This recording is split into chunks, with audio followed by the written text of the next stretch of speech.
Yes, children, in today's class, we shall start with question 2 of exercise 4.1 on simple equations. The question is, check whether the value given in the brackets is the solution to the given equation or not. A part of the equation is n plus 5 is equal to 19 and the value of n is given 1. Okay. So this is LHS and this is RHS. Okay. So let us take LHS. LHS is equal to n plus 5. Now we put n is equal to 1. Put n is equal to 1. We get LHS is equal to 1 plus 5. What is 1 plus 5? This is 6. And what is our RHS? RHS is 19. Since अब ये दोनों तो equal नहीं है, since LHS is not equal to RHS, that is 6 is not equal to 19. So n is equal to 1 is not the solution of this equation. So n is equal to 1 is not the solution of the equation n plus 5 equal to 19. Alright. Okay. Now coming to B part. Let us see what is B part. 7n plus 5 is equal to 19. 7n plus 5 is equal to 19. And value of n is minus 2. Let us check for this. Again, let us take LHS. This is left hand side. LHS is equal to 7n plus 5. We put n is equal to minus 2. So LHS क्या हो गया? 7 into minus 2 plus 5. 7 into minus 2 is minus 14 plus 5. This is equal to how much? Minus 9. Opposite sign है, subtract करेंगे 14 और 5 को subtract किया 9, बड़ा number 14, sign minus तो माइनस 9, मगर RHS में क्या है 19.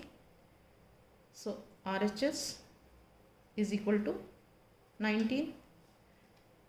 Here LHS is not equal to RHS, मतलब that is minus 9 is not equal to 19. So n is equal to minus 2 is not the solution of the equation 7n plus 5 is equal to 19. 7n plus 5 is equal to 19. Is this clear? Right. Now let us take C part. C part is 7n plus 5 is equal to 19. 7n plus 5 is equal to 19. और यहाँ पे क्या दिया है? n की value दी है 2. n is equal to 2. Right? Let us take LHS. LHS is equal to 7n plus 5. ये वाला. Put n is equal to 2. We get LHS is equal to 7 into 2 plus 5. This is equal to 7 to the 14 plus 5 which is equal to 19. ठीक है, LHS 19 है और RHS भी 19 है. RHS is equal to 19.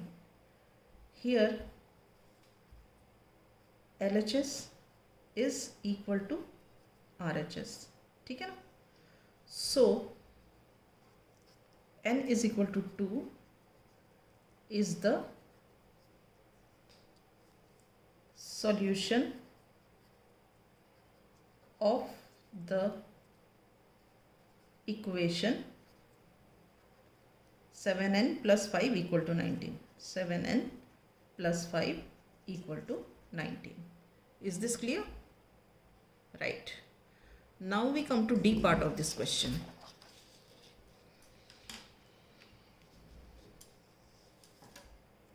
D part of the question. D part of the question is 4p minus 3 is equal to 13. 4p minus 3 is equal to 13. ठीक है, and we have to find whether p is equal to 1 is the solution or not. Okay, start करते हैं. LHS is equal to 4p minus 3. Okay, now we put p is equal to 1.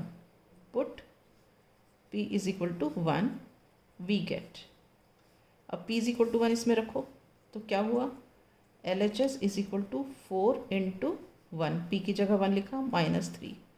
So 4 1s are 4, minus 3, this is equal to 1. RHS क्या है, 13. RHS is 13. Here LHS is not equal to RHS. 1 और 13 बराबर नहीं है, that is 1 is not equal to 13. So p is equal to 1 is not the solution of the equation 4p minus 3 equal to 13. ठीक है, right. Now we come to E part. E part क्या है, 4p minus 3 equal to 13. 4p minus 3 is equal to 13 and यहाँ p की value है -4. p is equal to -4. Okay, LHS ले लो. LHS is equal to 4p minus 3. अब हमें p क्या put करना है, -4. Put p is equal to -4. we get, हम p की जगह -4 रखेंगे यहाँ पे, तो ये क्या हो गया, 4 into -4 -3. 4 into -4 is how much, -16, and this -3. this is equal to -19. मगर RHS क्या है, 13. RHS is equal to 13. Here LHS is not equal to RHS. दोनों इक्वल नहीं है. LHS -19 है और RHS 13 है. That is -19 is not equal to 13. So p is equal to -4. So p is equal to -4 is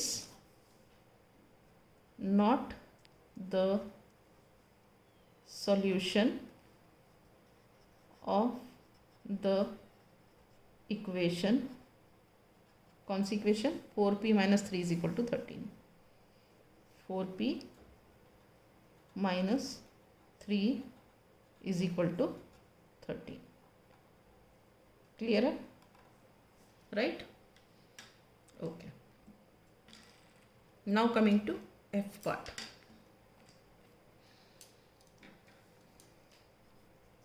What is F part? Let us see. F part is 4p minus 3 is equal to 13 when p is equal to 0.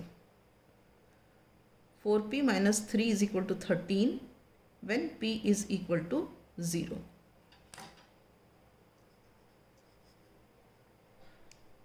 Minus 3 is equal to 13 when p is equal to 0.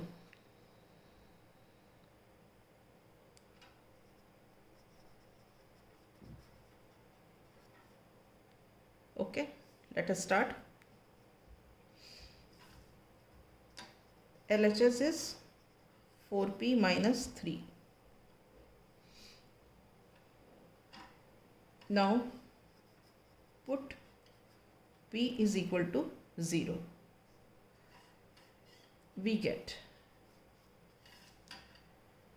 LHS is equal to 4 into 0 minus 3. 4 into 0 is 0 minus 3, that is equal to -3. Here RHS is equal to 13. So LHS is not equal to RHS, that is -3 is not equal to 13. So P is equal to 0 is not the solution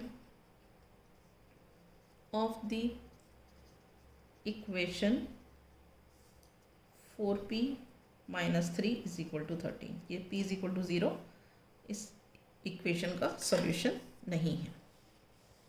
all right, now we come to question number 3.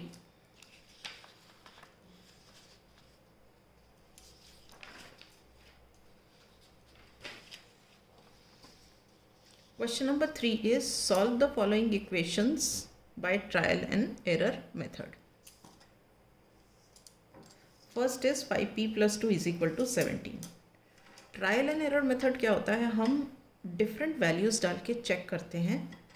जिस value को डालने पर दोनों तरफ same answer आता है वो value इस इक्वेशन का सॉल्यूशन है. ठीक है, अब देखो हमने यहाँ कॉलम बनाया है serial number, value of the variable, इस केस में P, LHS, RHS, equation satisfied और नॉट. सपोज हम पहले P की वैल्यू रखते हैं 0. ठीक है, तो ये जो LHS है left hand side 5p plus 2, ये क्या हो जाएगा 5 into 0 plus 2, this is equal to 5 into 0 is 0, 0 plus 2 is equal to 2. मगर हमारा RHS कितना है 17 है, तो इक्वेशन सेटिस्फाइड और not, no, equation is not satisfied.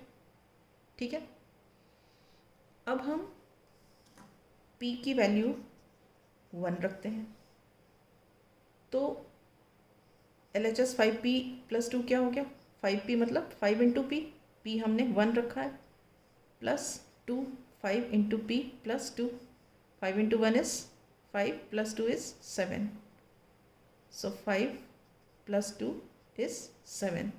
RHS कितना है 70. LHS और RHS सेम नहीं है, तो इक्वेशन इज नॉट सेटिस्फाइड.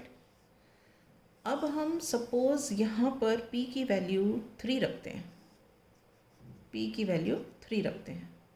ठीक है, तो क्या हो जाएगा 5p मतलब 5 into 3 plus 2, 5 into 3 plus 2, 5 into 3 कितना होता है 15, और ये प्लस 2 कितना हो गया 17, और RHS भी क्या है 17, तो दोनों सेम हो गए, तो इक्वेशन सेटिस्फाइड हो गई. तो this P is equal to 3 is the solution of this equation. So P is equal to 3 is the solution of the equation 5p plus 2 is equal to 17. ठीक है, देखो ये इक्वेशन जब सॉल्व करते हैं तो सबसे पहले P की वैल्यू 0 और 1 ले लेनी चाहिए, क्योंकि ट्रायल एंड एरर मेथड है ना, तो हमें डिफरेंट ट्रायल्स शो करने, तो सबसे छोटी वैल्यू 0 लेकर के चलेंगे तो आसान कैलकुलेशन होता है. उसके बाद 1 ले लो, फिर एक्चुअल वैल्यू ले लो. एक्चुअल वैल्यू मतलब हम अंदाज से ऐसे देख सकते हैं कि भाई 17 चाहिए, तो यहाँ पे हम ओरली करके देख लो, अगर हम 5 into 2 करेंगे तो 10 plus 2 12 होता है, नहीं होता. तो यहाँ अगर 3 रखते हैं तो 5 into 3 15 plus 2 17, तो मतलब P अगर 3 रखेंगे तो वैल्यू आ जाएगी. तो पहले हम 2 फेक वैल्यूज़ ले लेंगे, मतलब एक कोई भी ले लिए 0 1 कोई भी अपने मर्जी से, और तीसरे वाले टर्न में हम एक्चुअल वैल्यू ले लेंगे. तब एक्चुअल वैल्यू से हम आंसर निकाल देंगे और फिर लिख देंगे that value is the solution of the equation given. Clear. तब इसी तरह ये दूसरा वाला करते हैं. First part 3m minus 14 equal to 4. हम m की वैल्यू यहाँ पे ले लेते हैं 0, तो 3m minus 14 मतलब 3 into 0 minus 14. So 3 into 0 is 0, 0 minus 14 is minus 14, और RHS कितना है हमारा 4, तो इक्वेशन सेटिस्फाइड नहीं हुई, नो. सेकेंड केस में m is equal to 1 ले लो, तो ये कितना हो गया 3 into 1 minus 14. 3 into 1 कितना है 3, minus 14, 3 minus 14 is minus 11। RHS कितना है 4, फिर से हो गया 9। ठीक है, अब आप देखो कि इसमें आप क्या लोगे कि m की वैल्यू क्या हो कि अगर हम सॉल्व करें तो आंसर 4 हो जाए। तो आप यहाँ पे ऐसे देखो, 1 तो देख लिया, अब ऐसे ओरली देखो, 3 2 लगाया तो 3 2 ज़ा 6, 6 माइनस 14 करेंगे तो 4 नहीं आएगा। 4 लगा के देख लिया, 4 3 ज़ा 12, 12 माइनस 14 करेंगे तब भी ये नहीं आएगा। 5 लगाओ, 5 3 ज़ा 15, 15 माइनस 14 तो भी नहीं आएगा। फिर 6 देखो, 6 3 ज़ा 18, 18 माइनस 14 आ गया 4। तो इसका मतलब हम क्या लेंगे वैल्यू m की 6। We put m is equal to 6। तो हमने तीसरी बार में m इज इक्वल टू 6 ले लिया। m इज इक्वल टू 6 लिया तो 3m माइनस 14 मतलब 3 इंटू 6 माइनस 14। तो 3 इंटू 6 इज 18 माइनस 14। 18 माइनस 14 कितना है 4। RHS कितना है 4। तो दोनों इक्वल हो गए, तो वी से यस। तो अब क्या है, m is equal to 6 is the solution of this equation. तो यहाँ पे हम लिखेंगे so m is equal to 6 is the solution of the equation 3m minus 14 is equal to 4। 3m minus 14 is equal to 4. Is this clear? Right. With this I wind up the class. In the next class I shall take up question number 4.